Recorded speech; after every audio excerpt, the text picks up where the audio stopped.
오늘은 시편 22편 1절로 3절 말씀 가지고 나의 하나님이여 이 같은 제목으로 함께 말씀을 나누기 원합니다. 제목을 한번 따라해 주시기 바랍니다. 나의 하나님이여, 나의 하나님이여. 우리가 세상을 살다 보면 때때로 우리 삶에 너무나 고통스럽고 절망스러운 순간이 다가올 때가 있습니다. 문제는 전혀 해결되지 않고 점점 더 문제는 복잡해지고 내 자신이 고통 가운데서 헤어나지 못하고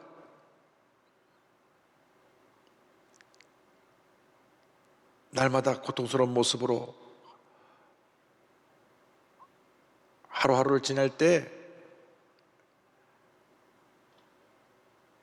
때로 마음이 약해지는 것입니다. 믿음이 약해져서 혹시 하나님이 날 버리지 않으셨나, 내 인생이 여기서 끝나는가 하는 생각을 하기도 합니다. 오늘 시편 22편은 하나님의 사람 다윗이 이 같은 절망적인 상황을 맞아서 하나님 앞에 부르짖어 기도한 기도의 내용입니다. 이 말씀을 통해 우리에게 주는 은혜를 함께 나누기 원합니다. 첫째로 다윗은 절망적인 현실에서 이렇게 하나님 앞에 부르짖었습니다. 시편 20편 1절 2절입니다. 내 하나님이여, 내 하나님이여, 어찌 나를 버리셨나이까? 어찌 나를 멀리하여 돕지 아니하시오며 내 신음소리를 듣지 아니하시나이까? 내 하나님이여, 내가 낮에도 부르짖고 밤에도 잠잠하지 아니하오나 응답하지 아니하시나이다. 다윗은 극한 절망 가운데서 주님 앞에 부르짖어 기도하는 것입니다. 나의 하나님, 나의 하나님, 어찌하여 나를 버리셨습니까? 다윗은 아무리 자기 자신을 살펴보아도 하나님 앞에 크게 잘못한 것이 없는 것을 알게 되었는데 고난은 끝이 않고 계속 어려움이 다가오니까 이렇게 부르짖어 기도한 것입니다. 그가 골리앗이라고 하는 장소를 무너뜨리고 난 다음 민족의 영웅이 됐는데 사울 왕의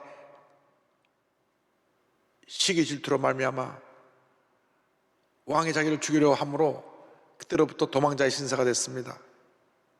사람이 집을 떠나 객지 생활하는 것이 얼마나 고달픈지 모릅니다. 그런데 더군다나 도망자의 신세로 그를 쫓아오는 군대를 피해 이곳 저곳을 떠돌아다녀야 되니 그 마음의 두려움과 염려, 근심, 걱정은 말로 표현할 수 없었을 것입니다. 어느 곳도 편안한 곳이 없습니다. 어디 가서 조금 며칠 거하려고 그러면 또 밀고를 해서 군대가 쫓아오고 또 군대가 쫓아오고 또 군대가 쫓아오고, 그래서 이 절망 가운데 그는 하나님 앞에 이렇게 부르짖어 기도합니다. 나의 하나님, 나의 하나님, 어찌하여 나를 버리셨습니까? 어찌하여 나를 버리셨습니까? 전지전능하신 하나님께서 왜 죄 없는 나를 이 같은 고난에 처하게 하시고 하룻밤도 편할 날 없이 이렇게 쫓겨다니는 도망자의 모습으로 살아야 합니까?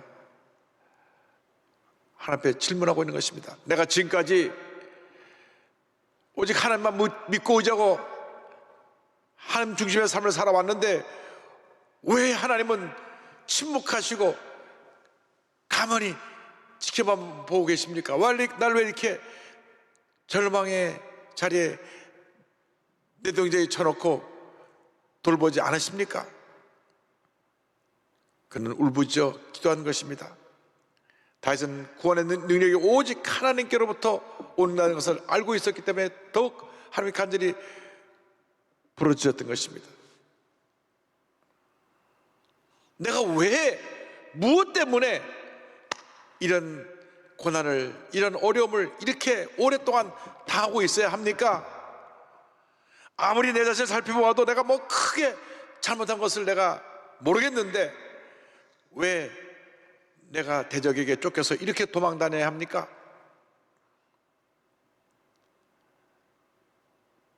때때로 우리도 이 같은 절규를 할 때가 있습니다. 지금 천국 가신 한국의 CCC 대학생 선교회 창설하신 김중원 목사님께서 큰딸의 죽음에 대한 책을 내신 것이 있습니다. 딸의 죽음, 그 존재의 제로점에서라고 하는 책입니다. 오래전에 제가 이 책을 손에 들고 선교여행을 가면서 비행에서 책을 읽다가 얼마나 울었는지 스튜어디스가 지나가면서 무슨 일 있나 자꾸 쳐다봤던 그런 기억이 납니다. 그렇게 사랑하는 큰딸 신이가 좋은 신랑을 만나서 믿음 좋은 남편을 만나 결혼해서 딸 둘을 낳았습니다.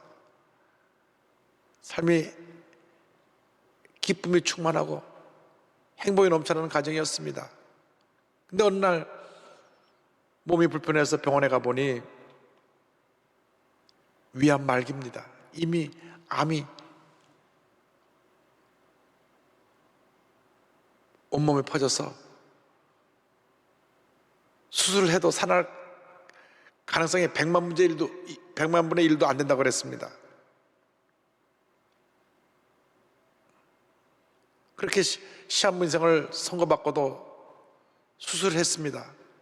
왜 의사 선생님이 수술을 그때 했는지, 수술을 하면서 위를 다 잘라내고 이 비장 전부를 잘라내고 이 췌장, 간장 일부를 또 잘라내고 소장 일부를 잘라내서 대형 위를 만드는 대수술을 했습니다. 그때로부터 온몸에 호수를 꽂고 대소변도 옆에서 받아내야 되는 그러한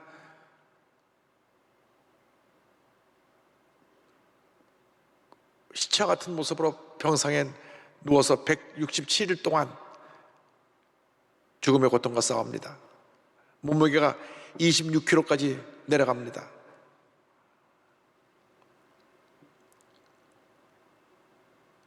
(1982년 4월 6일) 29세를 일기로 어린 3살, 5살 두 딸을 남겨놓고 천국에 가게 됩니다. 이 167일 동안 온 가족이 정말로 하나님 앞에 다윗과 똑같은 기도를 했을 것입니다. 하나님,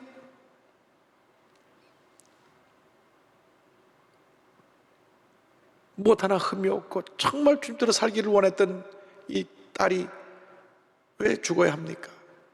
왜 이런 고통 속에 머물러 있어야 합니까? 내가 주님을 신실하게 섬긴 주의 종인데 목사 가정에 그것도 제 사랑하는 큰딸이 이런 고난을 당해야 됩니까? 그 고난 중에 이와 같은 기도를 드린 내용이 나옵니다. 주여, 기도할 힘도 없고 믿음도 심지가 꺼져갑니다.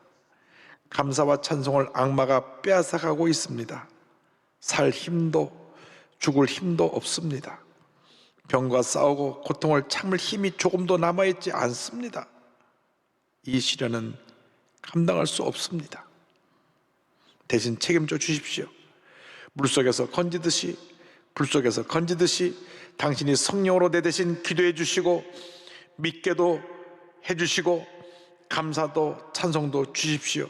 나는 이미 죽었고 내가 사는 것은 오직 주님뿐이며 당신의 죽음으로 죽음을 죽였사오니 나와 죽음과 상관없게 하소서.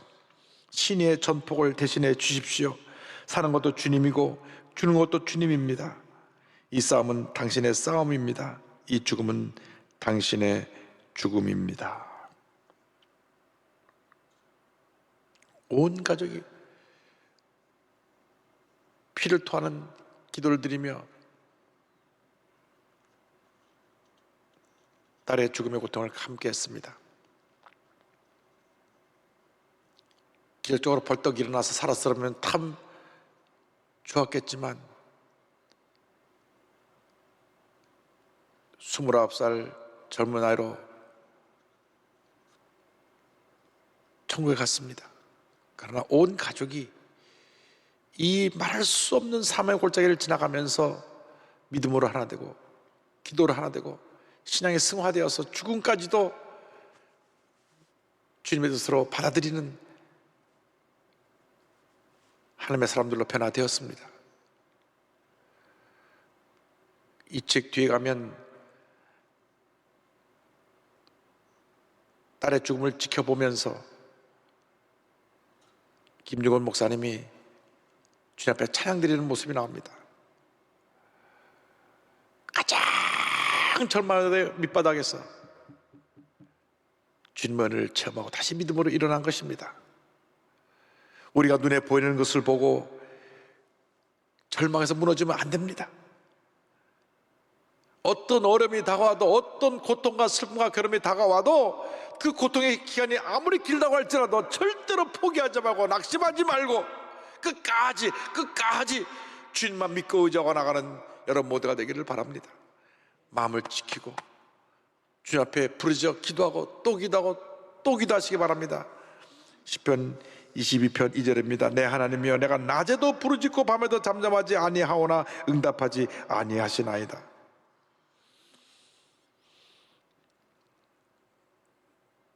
하나님은 처음부터 우리 기도를 다 듣고 계십니다. 우리가 느끼기에 응답하지 않는 것처럼 느끼지만 이미 하나님은 다 기도를 들으시고 이미 우리에게 가장 좋은 것을 주시기 위해서 주님의 뜻을 펼쳐 보여주고 계신 것입니다. 우리가 영의 눈이 어둡고 영의 귀가 어두워서 주님의 음성을 듣지 못하고 주님의 그 은혜의 모습을 보지 못해서 그렇지, 고난에 대해 참고 견디고 믿음으로 나아가면 반드시 모두 자매가 선을 이루고 좋은 일이 우리에게 다가오게 되는 것입니다. 다윗은 이렇게 나의 하나님 어찌하여 나를 버리셨나이까 가장 절망의 밑바닥까지 내려간 다음 거기서 주님을 바라보고 다시 일어납니다. 그리고 위대한 믿음의 고백을 합니다. 우리는 이 절망에 대해서 찬송 중에 거하시는 주님을 찬양하는 다윗의 고백을 봅니다. 20편 3절입니다. 이스라엘의 찬송 중에 계시는 주여, 주는 거룩하시니이다. 할렐루야. 이스라엘 역사 가운데 하나님은 언제나 함께 하셔서 구원의 은혜를 베푸셨습니다. 언제나 가장 절망적인 그 자리에 주님 오셔서 그를 건져주시고 그 놀라운 은혜를 체험한 이스라엘 백성들은 주 앞에 감사와 찬양을 드렸던 것입니다. 그 이스라엘 백성의 감사와 찬양의 고백을 기억하며 이스라엘 찬송 중에 계신 주님을 찬양한 것입니다. 앞에는 홍해가 가로막히고 뒤에는 이스라엘을 쫓는 바로의 군대가 쫓아왔을 때 하나님께서 홍해를 가르심으로 이스라엘 백성이 홍해를 지나갑니다. 쫓아오는 군대는 그 홍해를 합치심으로 하나님의 심판을 받아 다 홍해에서 죽게 됩니다. 그때 저들이 주 앞에 찬양의 제사를 드립니다. 출애굽기 15장 2절입니다. 야훼는 나의 힘이요 노래시며 나의 구원이시로다. 그는 나의 하나님이시니 내가 그를 찬송할 것이요 내 아버지의 하나님이시니 내가 그를 높이리로다. 위대하신 하나님, 전지전능하신 하나님, 문제 해결자가 되신 하나님, 언제나 이스라엘 백성에게 승리를 가져주신 하나님, 구원의 하나님은 찬양 중에 거하셨습니다. 이스라엘에 드리는 감사와 찬양을 기뻐 받으셨던 것입니다. 하나님은 우리의 찬양 가운데 거하십니다. 우리의 감사 가운데 거하십니다. 주는 홀로 거룩하시고 위대하시며 전전능하신 하나님이신데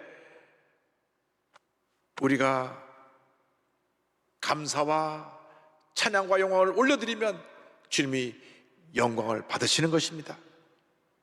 여러분의 일생이 감사와 찬양의 일생이 되길 바랍니다. 아무리 힘들고 어려워도, 아무리 고통스럽고 괴로워도 여러분 입술에서 찬양과 감사가 그치지 않게 되기를 바랍니다.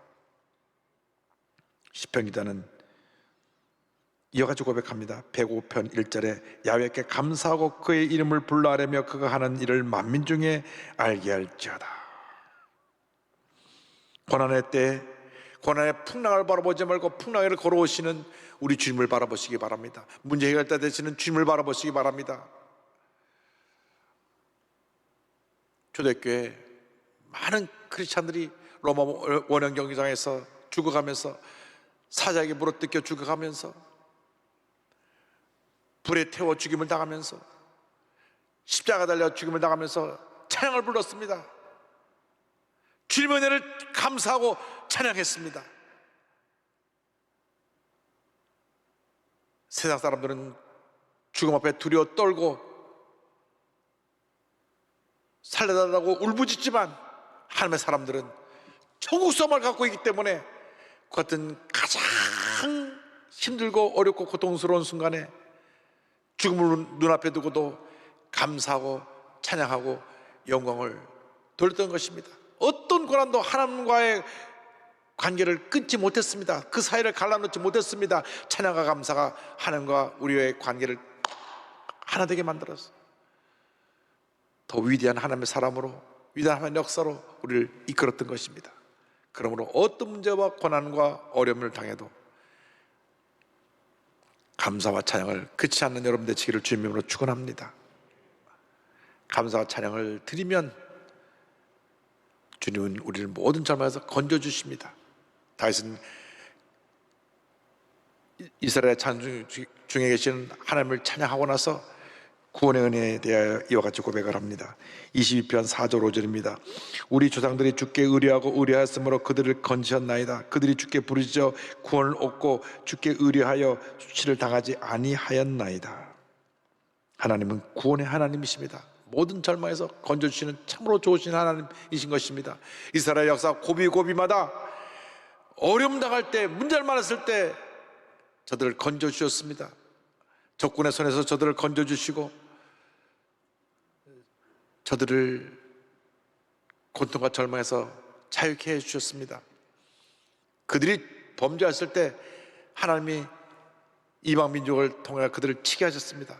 그때 저들이 하나님 앞에 엎드려 통회 자복하고 주님의 국률하심을 간절히 간구할 때 저들을 대적의 손에서 건져주시고 대적을 물리치고 승리하게 만들어 주신 것입니다. 그래서 다윗은 이와 같이 고백합니다. 10편 23편 4절에 내가 사망의 음침한 골짜기로 다닐지라도 해를 두려워하지 않을 것은 주께서 나와 함께 하심이라. 주께서 나와 함께 하심이라. 주의 지팡이와 막대기가 나를 안위하시나이다.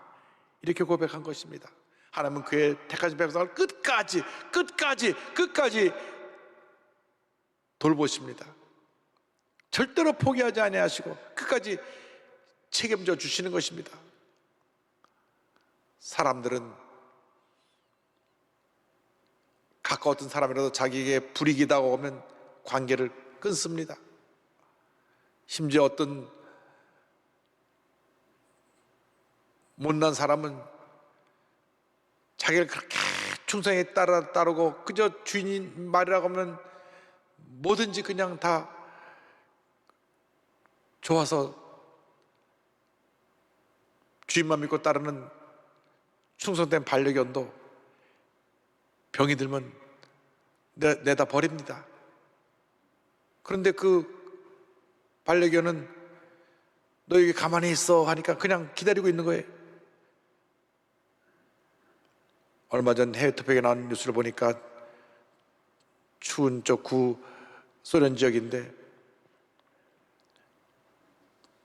여기서 기다리라고 반려견을 놓고 가버린 후에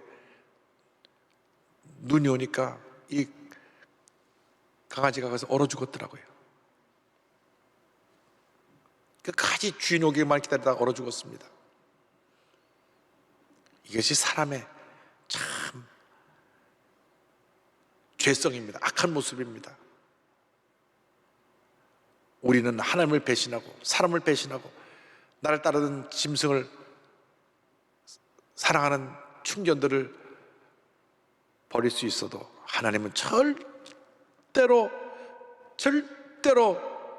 우리를 버리지 아니하십니다. 우리가 믿고 성경하는 하나님은 참으로 좋으신 하나님, 우리 기도를 들으시고 응답하신 하나님, 끝까지 우리를 돌보시는 하나님이십니다. 22편 5절에 이와 같은 고백이 나옵니다. 그들이 주께 부르짖어 구원 얻고 주께 의뢰하여 수치를 당하지 아니하였나이다.